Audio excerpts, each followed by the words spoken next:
Jo riemb nyamburko ma tiyo gi apaya ma Kisumu, Nairobi kagitiyo gi Nakuru opo chako Gedo kendo chenro mar bero apaya mar Rironi-Mau Summit.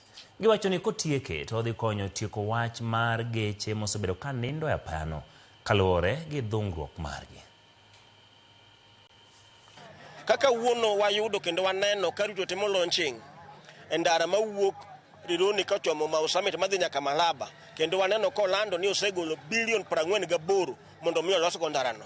Wagone Nyasaye erokamano. Kech wang'eyo ni ka ndarano yaw maduong' to lal mar ngima biro bedo matin, ajali ok bedo mang'eny e barabarano, kendo geche biro ringo kanyo maonge ketho sa. Koro kinyalo lose to wan gadier ni gechewa malewogi ok bi lewo.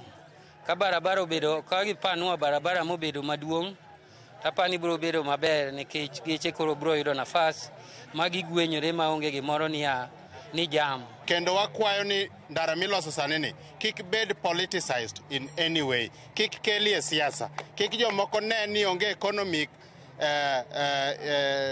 nini maber ma nyalo konyo koni and so nego be nodhi kamoro. Wan kaka jogo ma eneo manyanza, Kisumu, Pasei, to kata gi Busia gi jogo matiyo ga apaya noero, wadwaro ndara noero mondo chop Kisumu kendo kaber to los mawuok Mombasa kachopo Nairobi mondo mi wuoth obed mayot ne jowa duto.